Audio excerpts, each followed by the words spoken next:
Okay, Mickey, what did you want to tell me here that you couldn't say over the phone? Have you been followed at all? I don't think so, but I wasn't really looking around. I have information that can get us both killed, like Jeffrey Epstein. I can't keep this secret anymore. I need to tell you something. Remember when I told you that companies get tax breaks if they're progressive? Of course I do, but why would the government do something like that? Also, I looked all over and asked a few people, but I couldn't find any proof for that claim. The thing is, Jar, I lied. It's not the government. It's something much more powerful and much more evil that gives us tax breaks. Well, I shouldn't say tax breaks. It's more like investments. Have you ever heard of a company called BlackRock?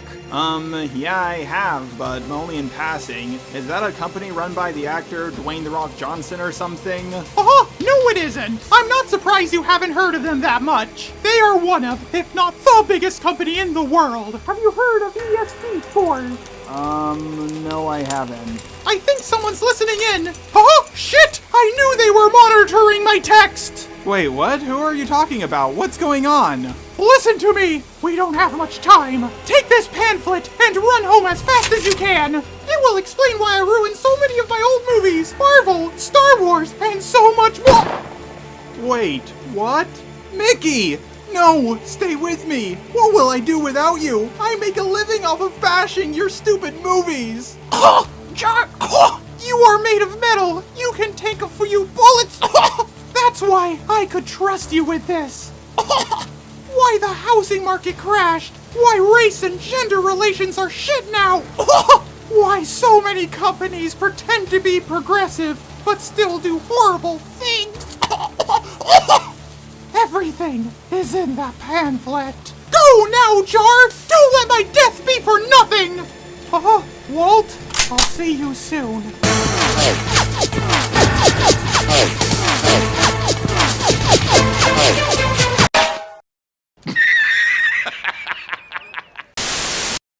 Okay, so I've been building up to my BlackRock video for a few months now. I've been called a conspiracy nut, accused of asking the Jewish question, I've been told that BlackRock isn't the main problem, and a few other things. But I kept on telling people over and over that they just need to wait for it, and see all the proof I lined up for my video on the topic. As some of you already know, I've been talking about overly woke movies and shows a lot lately. I'm cool with strong female characters in shows like Arcane and Avatar: The Last Airbender. I'm alright with characters being race-bent. And I also don't think I've made one single complaint about LGBT representation, other than Disney saying over and over again, It's our first LGBT character ever! For like the 20th time. But the way Marvel would shoehorn in a white guy as the main villain in their TV shows, when a female or POC character was already built up as the villain. Oh, by the way, a few people told me, well, most Marvel villains are white! No shit, Sherlock. That's not my problem. Pay attention to my point, please. Or how no modern woman can ever be evil. They always have to be made into the good guy, and have their actions justified or be redeemed in a way that doesn't make up for 99% of the shit they have done. Or how there's way too many overpowered Mary Sues. I could go on, but I think you understand where I'm coming from. Representation is a good thing, but how it's been done lately made things worse in some ways. I've also gone over how race bending might be making people more racist with how it's done nowadays. I've talked about the gender divide in my Incel Villains video. I've started to ask myself more and more, why does this keep happening? I've proven that get woke go broke is true more often than not.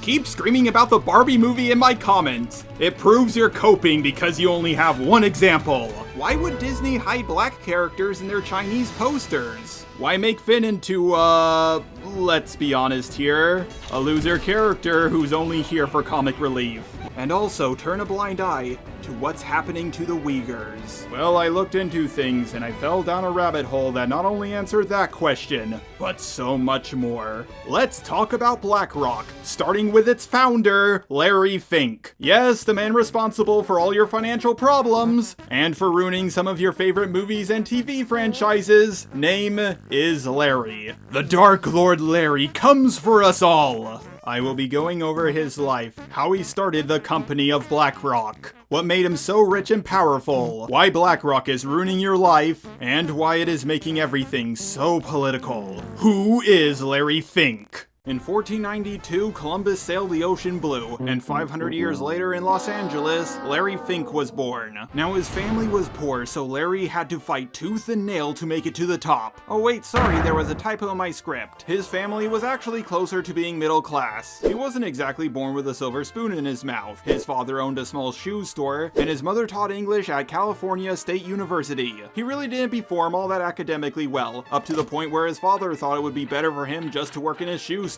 Because he was such an idiot, when he got to UCLA, he tried to get his degree in political theory. But while he was in college, something snapped inside of him. He realized that politics wasn't the correct path for power, it was money. So in his final college year, he enrolled in some graduate real estate seminars. He became a full-time member of the Kappa Beta Phi. And if that name sounds familiar to you, that's because Mike Bloomberg was also a member of this group. Yep, that's the same guy who randomly joined the 2020 election late and then just dropped out of it way too early.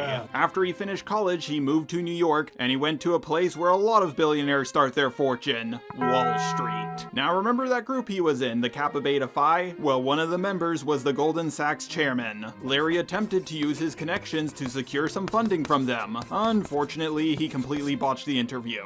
According to himself, he was absolutely devastated, but it ended up becoming the blessing of blessings. He transferred to First Boston and started working in their bond trading division. Thanks to his real estate experience, he was good at buying and selling mortgage state-backed bonds. In just 2 years, he was able to be in charge of the department. Now, a lot of the people who worked directly under Larry Fink were Jewish, up to the point that a lot of people who worked in the company called his desk, quote, Little Israel. And this is why some people have accused me of asking the Jewish question. At just the age of 31, the sky seemed like the limit for Larry Fink. But just like Icarus, his ego grew and grew, until he flew too close to the sun and started to fall. In 1986, interest rates started to plummet. He lost the company $100 million.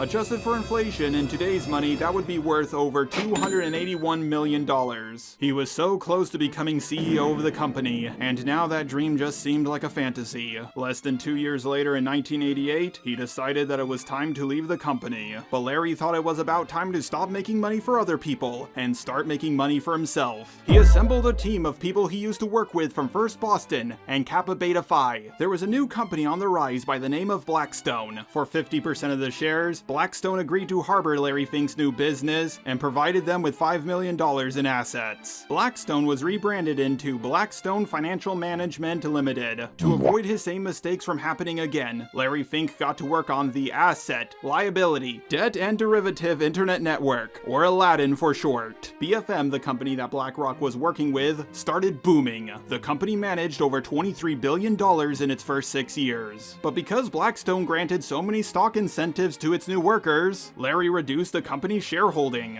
BFM decided that it was time to cut ties with Blackstone. The company Blackstone was not allowed to keep its own name, so they changed it to the now infamous BlackRock. It only took Larry 5 years to turn his $5 million investment into $8 billion. But Larry Fink didn't want to share the company BlackRock with anyone else, so he convinced the co-founder Schwartzman to sell his shares to him for only $250 million. Nowadays, it would be worth over $12 billion. By 1999, BlackRock was handling over $165 billion in assets. But BlackRock really dropped the ball, and the company was only worth $900 million. It seemed like Larry Fink was going to lose everything again, but then the dot-com bubble burst. BlackRock started going from a small investment firm to the biggest company in the world. They started using their own shares to acquire rival businesses. In 2004, they bought out State Street Research for $375 million.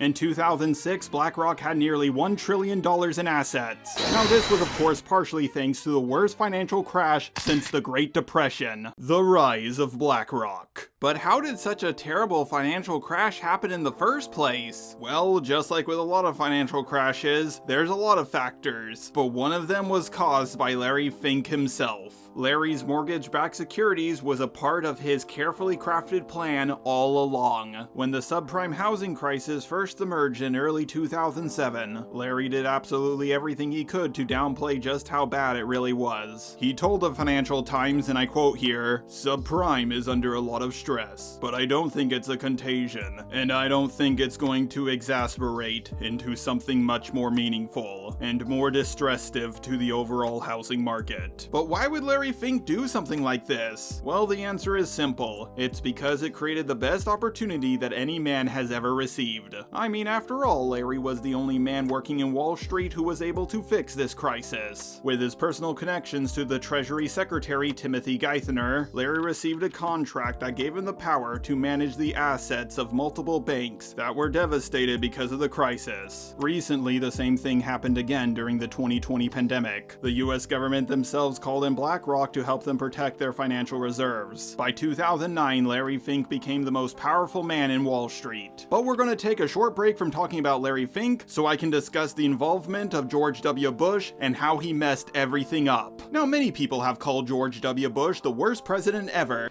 George Bush doesn't care about black people.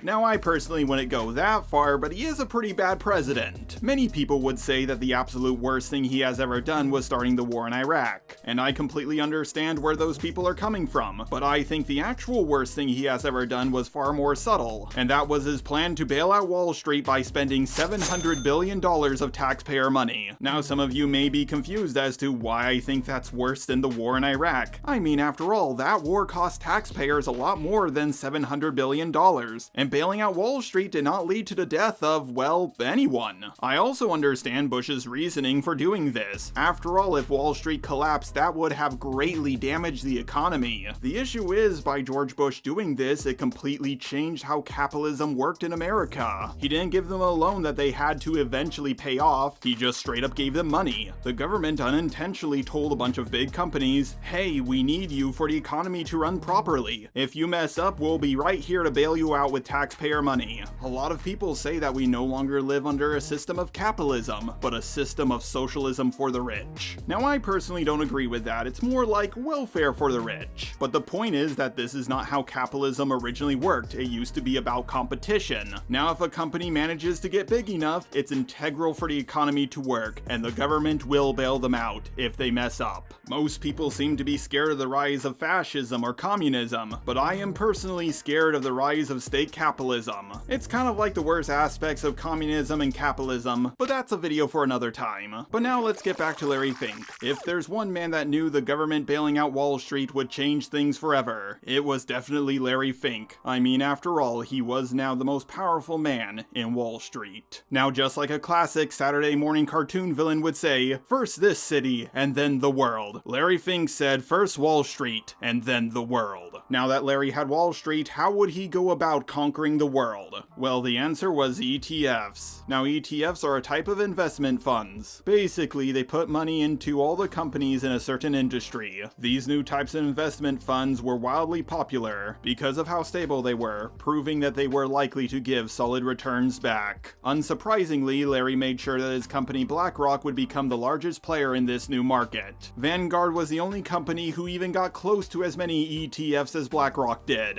and even then, BlackRock nearly had twice as much as they did. BlackRock now had its hands in the biggest banks to the smallest retirement funds. BlackRock now had stocks in almost every single major corporation. Right now, you can look up who owns stocks in any major company, and there's a very high chance that you'll see BlackRock's name. From Disney to McDonald's to Apple to Microsoft to Johnson & Johnson and several more, BlackRock owns stocks in them all. BlackRock's supercomputer Aladdin has managed over $20 trillion worth of assets. To put that in perspective, perspective for you, that's more money than the entire GDP of America. Right now, BlackRock has over $10 trillion worth of assets worldwide. Now, I want to make this clear so you don't get confused. BlackRock doesn't own these companies, and they don't even own shares in these companies. Only their clients own these shares. BlackRock just manages them. However, that all being said, BlackRock still holds a lot of influence over these companies. Because they control such a large amount of their stock, companies will do what they can to stay on the good side of BlackRock so they don't pull any of their funding. I should also make it clear that the company BlackRock is not worth over $10 trillion, because if they were, they would be their own country. They only manage $10 trillion worth of assets. The company itself is closer to being worth $120 billion, which is still a lot of money. At the time of me recording this, they are currently the 119th biggest company in the world. Right now, a lot of you may be asking the question, if they're not one of the top 100 richest companies in the world, then how do they have so much power? Well, you see, some may say that money is power, others say that knowledge is power, but to quote Cersei Lannister, power is power. How BlackRock began their plan for world domination. There's an old saying, if you control the media, then you control what people think, and if you control what people think, then you control the world. After all, this is one of the main reasons as to why you probably never heard of them before. Ask anyone on the street about BlackRock, 9 times out of 10 they'll probably tell you that they have no idea what that is. BlackRock owns 16% of CBS, 12% of News Corp, 18% of Fox News. They own 13% of Comcast, which is a big one, because that company also owns MSNBC, CNBC, NBC, and even Sky News. Now, Disney themselves may not be a news organization, but they still produce tons and tons of media which a lot of people consume. And BlackRock currently owns 12% of Disney. Keep this in mind because it will be very important later. And BlackRock even influences social media, like Twitter, no, I'm not calling it X, Facebook, which also owns Instagram, and Google, which also owns YouTube. Yep, the very site you're watching this video on right now. And the list of what BlackRock owns just goes on and on and on. In fact, they partially influence roughly 90% of the media. When you combine all of that with BlackRock's ownership of banks, insurance companies, and even pension funds, the amount of data BlackRock has on everyone is completely and utterly invaluable. This kind of power can not only sway the decisions of some of the biggest companies in the world, but even governments. Now, some people may bring up that the company Vanguard does the same thing, but the thing is, BlackRock partially owns that as well. BlackRock, along with Vanguard, and State Street as well, although they are very small compared to the other two. Look up the top shareholder of any stock and you'll probably see one of these three at the top. And if you want information from a less anecdotal source about this, I would highly recommend reading this 2017 Cambridge University report. It will be linked down below. It proves, at least at the time, that these three companies were the top shareholders in 88% of the S&P 500. Now, before I continue, I need to explain why BlackRock has power over these companies when they don't actually own them. As I said previously, BlackRock doesn't own trillions of dollars worth of assets. They only own about $100 billion worth of assets. The trillions of dollars are their clients' money. BlackRock themselves just manage it, doing all the research and administrations themselves. They just facilitate the investment. That's why they show up as a top shareholder. Think of it like a bank holding your money for you. Sure, banks may have billions to trillions of dollars, but it's not actually their money. The reason why BlackRock has so much power despite not actually owning this money is because BlackRock can determine how their clients' money is invested. Now, I want to make it clear, Larry Fink can't just tell Disney, well, I don't like what you're doing, so I'm gonna pull all my funds. Those funds are legally obligated to stick to their mandate. That being said, even though BlackRock doesn't technically own these shares, and they can't decide where a lot of this money gets invested, the thing is, when you invest into a fund, the voting rights of that fund typically go to the funding manager. So even if those funds aren't technically BlackRock's money, they can still vote with them as if they were. However, at the end of the day, it's still a minority vote. BlackRock can influence companies and sway their decisions, but they don't have full control over them. BlackRock can vote for something and still not get what they want. I just want to make it clear to everyone watching this video that BlackRock does hold a lot of power, but they're not exactly puppeteering all of these giant companies. When people say that BlackRock holds a lot of influence, they are correct, but they're not exactly the Illuminati or anything. But how much influence does BlackRock actually have? Well, BlackRock successfully lobbied the EU to gain control over management of banks, and BlackRock partially owns the banks that they should be regulating. In our current recession, BlackRock is buying up as many houses and land as they possibly can, which is partially the reason why housing prices are now skyrocketing. This is why people refer to millennials and Zoomers as Generation Rent. In 2020, BlackRock became the first company to gain access into China's Mutual Industry Fund. This move will absolutely make BlackRock an even more powerful company. But now we're at long last getting into why I made this video in the first place. How BlackRock contributed to the WokeMind Virus by creating E.S.G Scores. E.S.G stands for Environmental, Social, and Governance. Larry Fink himself said, contribute to society or risk losing our support. Companies that promise more diversity in hiring and leadership or push for more environmentally friendly policies will receive higher E.S.G scores than the companies that don't. E.S.G scores tell investors which companies they should invest into. After all, studies show that 82% of global investors say that they are interested in investing in companies that are socially and environmentally responsible. Some of you may say that the concept of E.S.G scores have been around since 2004.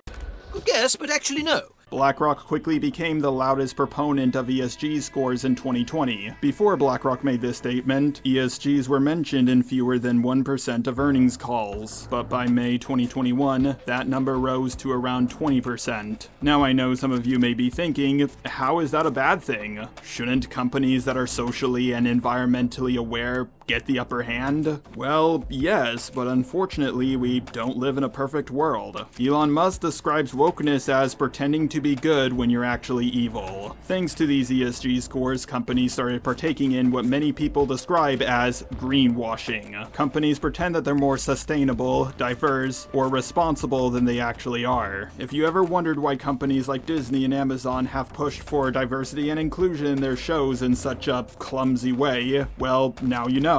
Characters like Amber from Invincible and that horrible movie Cinderella 2021 were not made by Amazon out of the goodness and kindness of their hearts. They were made just so they could get a higher ESG score. Disney didn't ruin their live-action adaptations, Marvel, Star Wars, and other Lucasfilm IPs because they're stupid. They did it in an attempt to raise their ESG score. So if there's any company to blame for creating so much wokeness, it's not Disney, it's BlackRock.